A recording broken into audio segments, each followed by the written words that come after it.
So again, to understand it and to really get to the heart of what's taking place with nationalism, to see whether we can support it or stand against it, we need to define it. So I lead you to clip number one, where Yoram will kind of discuss what conservatism actually is, because that will lead us to the conversation of what nationalism actually is. So here's that clip.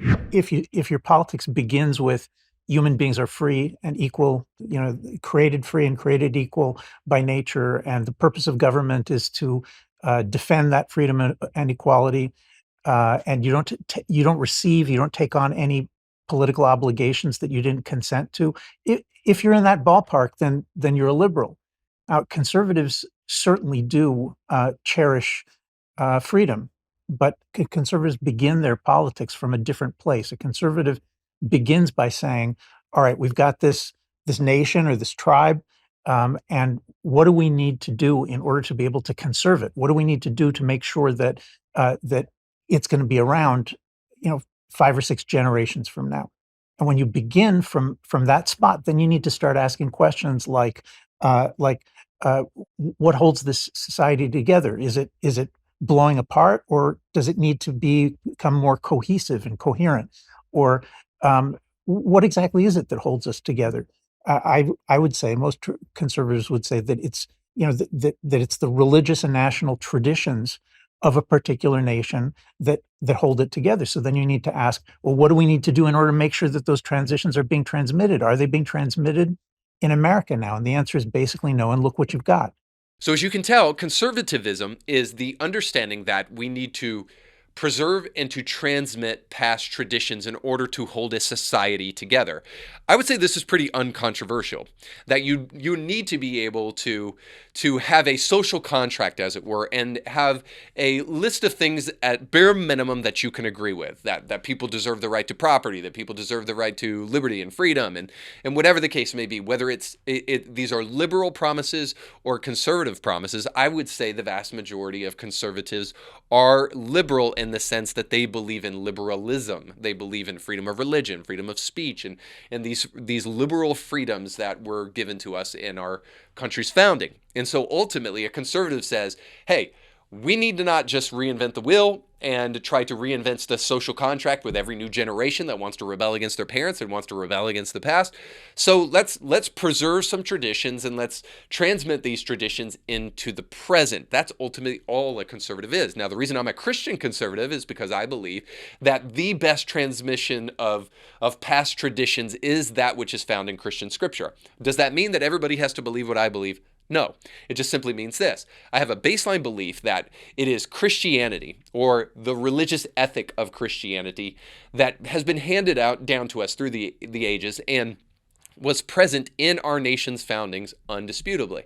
That should play a part in the conversation for what kind of social contract we should have here in America. And by the way, if we find that as we slip further and further away from these kind of Christian virtues and these Christian ideas, that we're doing things like mutilating our children outside of the womb in the trans movement, and mutilating children inside the womb with the abortion movement, and emasculating men through the proliferation of pornography, and that we might want to turn to some ethics that can hold this society together rather than to continue to destroy homes and people, perhaps we need to find a place where time-tested wisdom can be found. And that's where we say, well, why is it a radical suggestion, since it wasn't for our founding fathers, that perhaps the Bible has some ethics and some virtues and some understanding of men made in the image of God, the Imago Dei, that we should turn to. So that's ultimately what I mean when I say conservatism. And so that conservatism rolls into the kind of next understanding of nationalism. And the nationalism here that Yoram is just talking about is the social contract piece of things. Now, he'll give you a little bit more of what that social contract looks like in this next clip. John Adams, Gouverneur Morris, who basically was the draftsman of the Constitution, they were much more conservative, and they did focus on. All you need to do is like read the preamble to the American Constitution. The first thing that they think that they're doing is a more perfect union. That's a nationalist aim. It's not an individual aim. It's an aim of, we as millions of people, we have a problem that our union is insufficiently strong. and the blessings of liberty is there, but it's one of seven aims. It's not the only aim, and I think that's fundamentally what Americans at this stage need to rediscover. They've got the individual liberty thing. It does bring blessings, but at this point, I mean, I think it's run out of control. I mean, if you're so far down the individual liberty path that you can't understand why pornography should not be on the smartphone, of every 12-year-old kid. If you can't understand that, then you're just so deep into the individual liberty thing that you just don't think there are any other values. So here's a question. How does a nation create a union? How do you hold a nation together? Well, the way that you do that is through nationalism, or in other words, you hold a nation together with a shared set of values or a shared set of principles that people agree upon. So if you don't think that 12-year-olds or 9-year-olds should have open access to pornography on the city streets or every time they open their phone, or there should be some kind of baseline laws with social media that you can't expose small children just to gratuitous pornography, if you at least agree with some simple principles like this, that maybe there should be some rules by which we abide in as a society, then you're going to have to ask, where do those rules come from? And the idea of individual liberty, to each his own, you do you and I'll do me, is not a recipe for a very strong social contract. Of course, there is an element of that. Individual liberty is incredibly important. But there is also an element of agreeing as a people as to what a nation is and what it looks like. There can be no real nation if there is no understanding of what the nation actually is. And so ultimately, this is where nationalism comes into play. Nationalism is nothing more than an agreement about what a nation fundamentally is. Now, agreed, we're having a harder time understanding what this is today than ever before, at least in my lifetime. But a simple look at history will reveal to you some simple things. Well, our nation was founded upon, as I alluded to before, some Christian principles like the Imago Dei. The idea that men are made in the image of God and therefore have certain inalienable rights. Wow, where have we heard that before? And where did that idea come from? Why this talk of a creator, you bunch of wannabe Christian deists? Then it also was founded upon some other principles, right? Because they're coming from tyranny and from monarchy, and so our society is a republic, and they wanted a democracy, and so they said, hey, well, there needs to be a balance of powers, and we're going to separate the powers in a certain way because there's this understanding of a Christian idea, which is this original sin, that we all have the tendency to be a little bit like an angel, but a little bit like a demon sometimes. So if men were angels all the time, they would not need government. But because they are demons sometimes, there also needs to be powers and checks on the powers of government because they themselves are men. And so this is from the Federalist. So the point is that to have any kind of nation, there needs to be a recognition of an agreement. And at least the founding of our nation was founded upon Christian principles. And when you see some of the best things that happened in our nation, although there was obviously a need to put a check on individual liberty, like with slave ownership, the way that individual liberty was checked was with a nationalistic stance. And what was that nationalistic stance?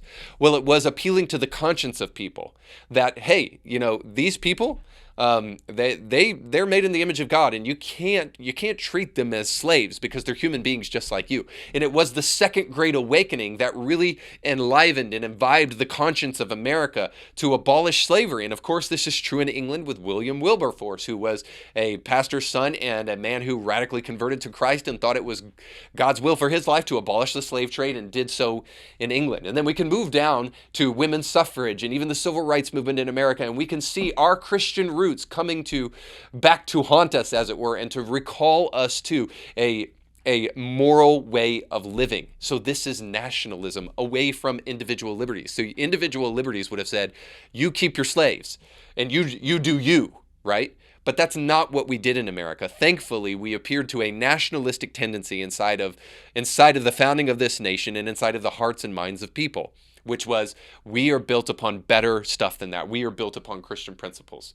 All right, I want to show one last clip because hopefully we've seen where conservatism plays into nationalism and what nationalism actually is. But I want to show one last thing because I think this is the most dishonest tactic that people are using right now when they call somebody a Christian nationalist. So here's our third and final clip. They're peoples. He would say, of course not. The question is, what is America's role in this?